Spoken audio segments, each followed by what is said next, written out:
Hey everyone, welcome back to another video. In this one, I want to dive in and look at the new film emulation plugin called Genesis. It is the most expensive film emulation plugin on the market, and it gives a lot of that beautiful Hollywood color science and packages it up in a form that we can use.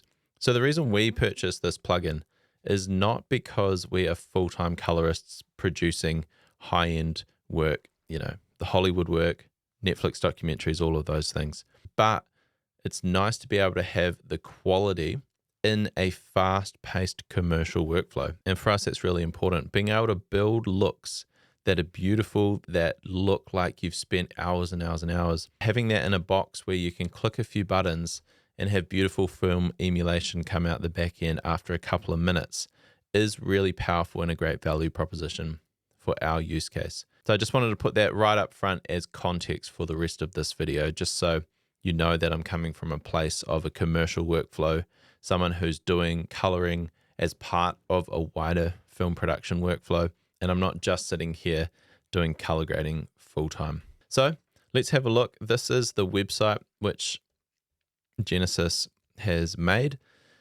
So you can see here Dr. Mitch Bogdanovich, as well as Cullen Kelly and Steve Yedlin, all combined their skills and their IP into this plugin.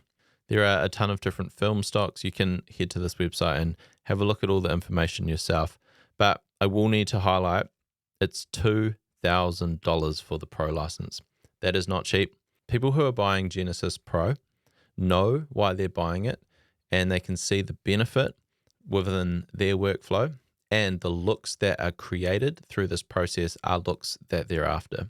But if you're still watching this video, I take it that you are interested in Genesis Pro, in which case the price is no surprise to you.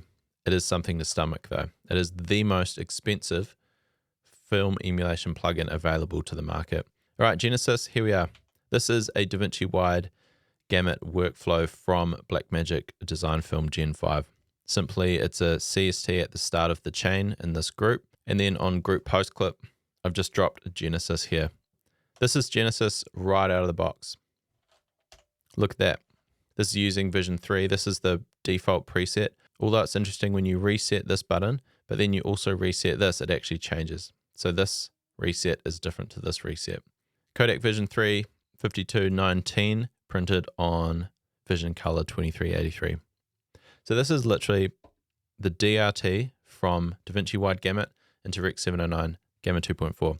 This is the first thing I want to point out.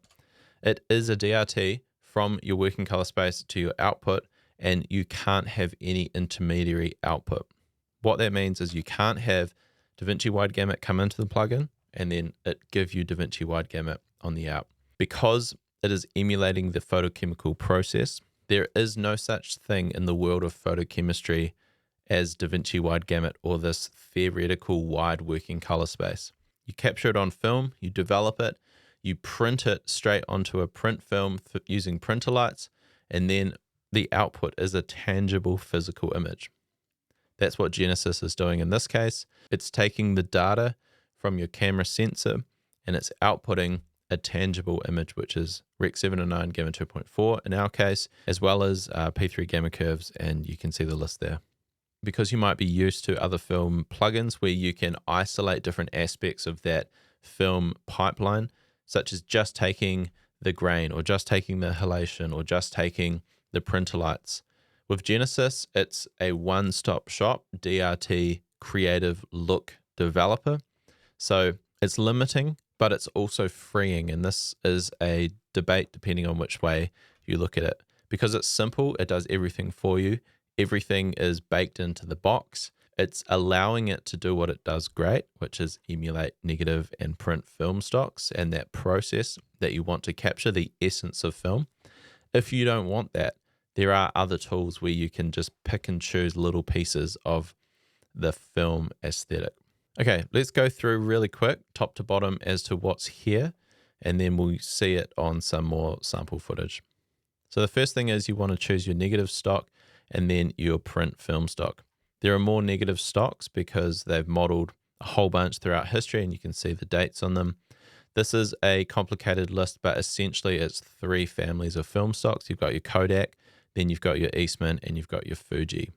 So you take a family of film stocks, they have subtle differences through them, and then you can print them on one of these print film stocks. And there are much fewer print film stocks than the negative stock. For this tutorial, I'm just going to keep it on the default. Let's enable development, and push-pull is essentially contrast. When you push and pull film, you either compensate for underexposure or overexposure. If you take off exposure compensation, you can adjust the exposure separate to the push and pull. So obviously if we're pushing, we're overdeveloping it, but then we need to compensate for the exposure if you're purely just looking for that increase in contrast. Interlayer effect is similar to saturation, but the way it treats saturation is different to anything else. And you can play it off bleach bypass. So bleach bypass obviously increases contrast without saturation, but you can then increase the interlayer effect. And then you can also play with your push and pull. So you could decrease contrast on your push and pull, increase bleach bypass, as well as increase your interlayer effect, just to really play off all of those different adjustments and create really unique looks. So I'll grab a still of that, and we'll just reset these. And let me play that still next to this one. So this is the default, and this is that.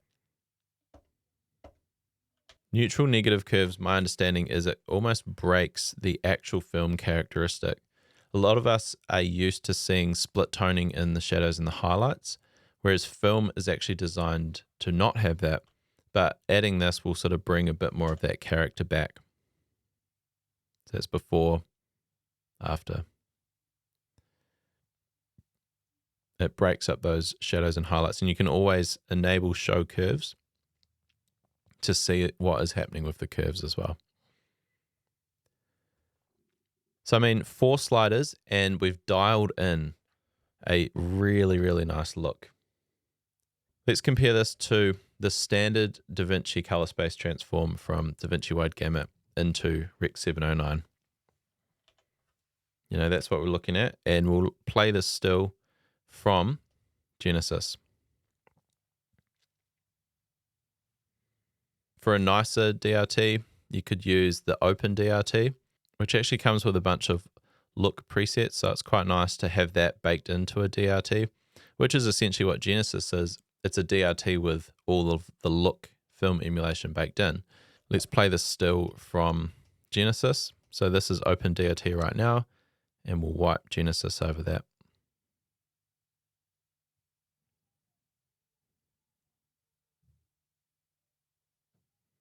If you were interested, let's see this against a whole bunch of other clips within that same sequence. Here we go. So this is before and after. So it does translate really, really well. It doesn't really matter what you give Genesis. It does a really good job of just handling the tones and the contrast of varying scenes. Just play this through a bit.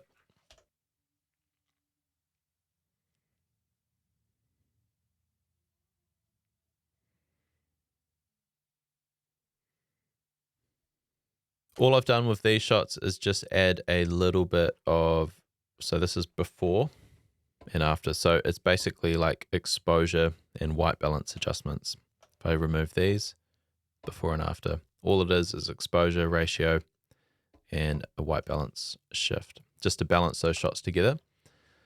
Printer points, you can just adjust each individual channel. Grab this still, and let's just warm this up slightly. So before printer points, after printer points, before, after. Now we move down into our print stock. It's very rare in the world of film for you to shoot on a negative and then digitally scan that in, make corrections, and then print that digital file onto film. Other film emulation plugins break those processes apart and allow you to sort of jump inside the negative and the print, whereas you can't do that with Genesis, probably because the way they've designed the algorithm fundamentally needs that relationship to coexist. What you can do is do a bleach bypass on the print. So what this does is obviously desaturate and increase contrast. The print bleach bypass has a different character, and it's nice to play that off with the main negative bleach bypass. And again, neutral print curves is the same concept as before. If we show our curves, all right, well, that is basically all of the adjustments that you can do within Genesis in terms of dialing in the look. All right, two amazing things about Genesis is the halation and the grain. This halation really softens the image and gives it a nice film aesthetic, as well as obviously blooming the highlights in a really pleasing way. This is before and after. Pay attention to all the highlighted areas on all the tools. Before, after, before, after. Look here. Before, after. So it's really changing the texture of the image. And then if you combine that with the grain, the way these images just sing with halation and grain,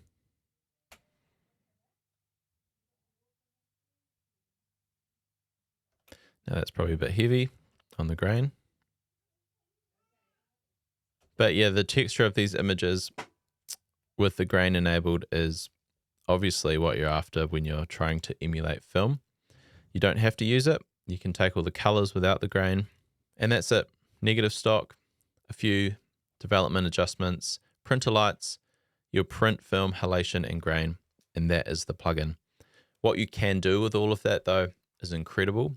And some of the best tools are the tools with less control. And I love that because all of the color science work has been done for me. I don't have to stress about all of the nuances of different film stocks. And for me, the ease of effort to create this look is quite amazing. If you do want to get more creative, you can always grade underneath it and add different effects, different saturation, different contrast underneath the film stock, which is awesome. But I also do love the idea of literally just having Genesis at the end of the pipeline and simply just doing balancing underneath it to really embrace that film aesthetic. You might be thinking, man, this is super dark. All the shadows are clipped. But let's look at the scopes. I'll just play this through on a loop. You can see how well, even though it's extremely dark, how well Genesis just clamps down on the shadows, but it doesn't crush them. It just creates a really nice roll-off and contains them all really beautifully within the scopes. Even the highlights, despite being completely blown off, there's a nice roll-off so it doesn't go past 100 and start artifacting. And even down here in the shadows, you know, this is super, super dark in this area, but it's nicely contained. It just seems to cope with whatever you push into it. Because you're dealing in DaVinci Wide Gamut, I can really like play around with my exposure here. But the way it just kind of clamps down on shadows and rolls those highlights off, it all just feels really organic. Like look at the way it's dealing with this overexposed area here. It still feels nice. I've also found a way to do a sneaky black and white film, even though it doesn't have any black and white stocks. I've just taken the interlayer effect all the way down, put bleach bypass all the way up, and then done the same with the print stock. And it's created this like black and white looking vibe.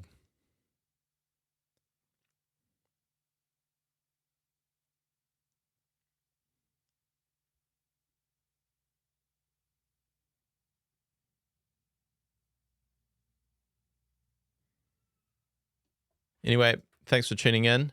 We will see you in the next one. If you do have any questions about this plugin, please drop them in the comments below. I'll get back to you and I'll include those questions as I explore this plugin more. I've purchased this plugin, so if you do have any questions from an average user perspective, please let me know. There are many smart people out there on the internet who know a lot more about the plugin, but I just wanted to come at it from an everyday user point of view, from the perspective of, can this plugin create beautiful looks in a couple of minutes that I can then grade under and push out fast work in the commercial documentary style space? And the answer is yes. And I think it's something that I'll reach for very regularly because of how beautiful it looks and how easy it is to use.